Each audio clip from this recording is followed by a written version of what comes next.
Hello guys, कैसे हैं आप लोग। आशा और उम्मीद करता हूँ कि आप लोग ठीक होंगे। तो कल हम लोगों ने फिजिक्स में एक नया चैप्टर स्टार्ट किया था, विद्युत, इलेक्ट्रिसिटी। आज उसका दूसरा क्लास है। तो आज ये क्लास जैसे ख़त्म होगा तो विद्युत चैप्टर भी ख़त्म हो जाएगा।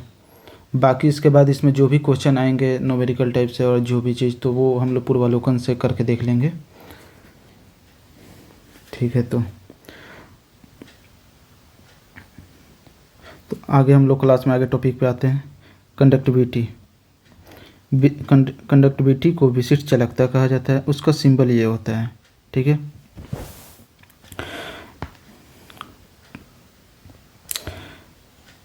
इसका मात्रक ये होता है ओम मीटर।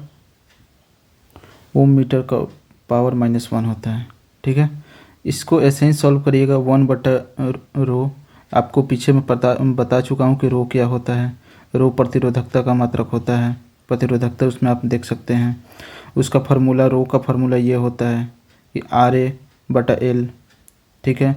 इसको आप, ये ऊपर चला जाएगा L और RA नीचे आ जाएगा। वैसे ही इसको ये आ जाएगा ओम मीटर। उसके बाद है कंडक्टेंस। कंडक्टेंस यानी कि चालकता। इसको G से हम लोग दर्शाते हैं, कंडक्टेंस, चालकता को। इसका ये क्या होता है, 1/R होता है। तो इसका मात्रक क्या हो जाएगा, ओम का पावर -n। इसको म्यो भी कहा जाता है, मोहो, ठीक है। तो इसको एक मतलब इसको परिभाषा ये बोल सकते हैं कि विद्युत प्रतिरोध के व्युत्क्रम को विद्युत चालकता कहते हैं। विद्युत चालकता, विद्युत प्रतिरोध के व्युत्क्रम को, व्युत्क्रम आपको दिख रहा है यहाँ पे। अगर इसके यहाँ पे हम G ये R बोलें तो ये व्युत्क्रम हुआ, इन्वर्स प्रोपोर्शनल हो गया, ठीक है।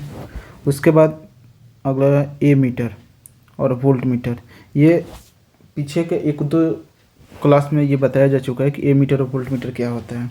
ए मीटर इससे करंट को मापा जाता है और वोल्ट मीटर इससे वोल्टेज को मापा जाता है, ठीक है। और ए मीटर इंग्लिश में बोले तो इसी को हिंदी में अमीटर भी कहा जाता है, ठीक है। और ए मीटर का प्रयोग किस चीज़ में होता है, तो सीरीज कनेक्शन में। ये क्वेश्चन बार बार पूछता है कि ए मीटर का प्रयोग सीरीज कनेक्शन में होगा या पैरेलल कनेक्शन में होगा, ठीक है। तो ए मीटर का प्रयोग सीरीज कनेक्शन में होगा और वोल्ट मीटर का प्रयोग किस चीज़ में होता है, तो पैरेलल कनेक्शन में होता है, ठीक है। उसके बाद आता है गैल्वेनोमीटर। गैल्वेनोमीटर G से हम लोग दर्शाते हैं। गैल्वेनोमीटर क्या होता है, टू मेजर माइन्यूट करंट। कोई भी परिपथ में, कोई भी विद्युत धारा का जो भी परिपथ है उसमें बहुत कम ही अगर विद्युत धारा बचा है उसको भी माप सकता है ये गैल्वेनोमीटर। ये एमीटर और वोल्ट मीटर होता है जो, ये बहुत कम वोल्ट को नहीं माप सकता है, करंट को नहीं माप सकता है। उसको मापने के लिए गैल्वेनोमीटर का प्रयोग किया जाता है। लेकिन गैल्वेनोमीटर के अंदर अगर एमीटर और वोल्ट मीटर दोनों को अगर हम प्रयोग कर रहे हैं तो ये दोनों में बदल जाते हैं, दोनों चेंज हो जाते हैं। उसमें क्या था कि ऐसे अगर एमीटर का हम लोग प्रयोग कर रहे थे तो ये क्या था, सीरीज कनेक्शन में था। लेकिन यहाँ पर देखिए, यहाँ पर एमीटर का प्रयोग किस चीज़ में हो रहा है, तो पैरेलल कनेक्शन में हो रहा है और ये हाई रेसिस्टेंस यहाँ पे मापेगा, ठीक है। वोल्ट मीटर भी यहाँ पे उल्टा हो गया, उसमें पैरेलल था नीचे यहाँ पे देखिए, और यहाँ पे क्या हुआ, सीरीज में आ गया। लो रेसिस्टेंस लगा देते हैं। अब नेक्स्ट टॉपिक है राइट हैंड थंब रूल। उसको स्क्रू रूल भी कहा जाता है। तो राइट हैंड थंब रूल, इसी से आपको पता चल जाए कि ये जो टॉपिक है क्या कह रहा है। आप इसमें आप राइट हैंड को आप उठा लीजिए, राइट हैंड को उठाइए और उसमें अंगूठा को अपना ऊपर कर लीजिए, ठीक है। अंगूठा को ऊपर, और उसके बाद जितना भी फिंगर्स है उसको आप मोड़ लीजिए। ऐसा ही फिगर बन जाएगा आपका, ये देख रहे हैं। राइट हैंड को उठा के उसको अपना थंब को ऊपर कर लीजिए, थंब एक खोल लीजिए और बाकी सब जितना भी फिंगर है उसको मोड़ लीजिए। तो थंब किस चीज़ का डायरेक्शन क्या शो करेगा, ये जो थंब है यानी कि आई का, यानी कि करंट का दिशा को बताता है, ठीक है। बाकी जो भी ये फिंगर्स है, देखिए यहाँ फिंगर्स ये सब दिखा रहे हैं। फिंगर्स फिंगर्स किस चीज़ को दिखाता है, तो फिंगर्स दिखाता है डायरेक्शन ऑफ बी। बी क्या होता है, तो मैग्नेटिक फील्ड होता है, यानी विद्युत धारा का जो भी विद्युत चुंबकीय क्षेत्र का जो भी मतलब ये डायरेक्शन होता है वो बताएगा। तो फिंगर्स, तो इससे आपको ये पता चलेगा फिंगर्स जो आप मोड़ रहे हैं वो एंटी क्लॉकवाइज मोड़ रहा है, ठीक है। इसलिए जो डायरेक्शन ऑफ बी होगा क्या होगा, तो एंटी क्लॉकवाइज होगा, ठीक है। एंटी क्लॉकवाइज यानी कि घड़ी के दिशा का उल्टा, घड़ी जैसे चलता है उसका उल्टा दिशा में अगर मुड़ा है, मतलब आपका फिंगर्स उधर आप मोड़ रहे हैं तो उसको एंटी क्लॉकवाइज बोलेंगे, ठीक है। तो ये आपको समझ में आ गया कि ये डायरेक्शन ऑफ बी क्या होता है, ठीक है। अब नेक्स्ट टॉपिक में आते हैं, फ्लेमिंग्स राइट हैंड लॉ। इसमें भी वही है कि राइट हैंड को उठाना है और जो अंगूठा है आपका थंब किस चीज़ को दिखाएगा, तो फोर्स के दिशा को बताएगा। थंब के बाद वाला जो उंगली है उसको ऐसे करेंगे तो वो बी का दिशा को बताएगा, ठीक है। उसके बाद मिडिल फिंगर जो है बीच वाले उंगली, ये बताएगा आई को, करंट की दिशा को। तो ऐसे क्वेश्चन इसमें आ जाता है, जैसे कि ऊपर वाले में जैसे बता देता हूँ कि कैसे क्वेश्चन आएगा। इसमें क्वेश्चन आ जाता है कि अगर आई का दिशा ऊपर ऐसे दिखा देगा कि आई का दिशा अगर ऊपर है तो बी का दिशा क्या होगा, तो बी का क्लॉकवाइज हो जाएगा। ये यहाँ से आपको दिख रहा है ऐसे।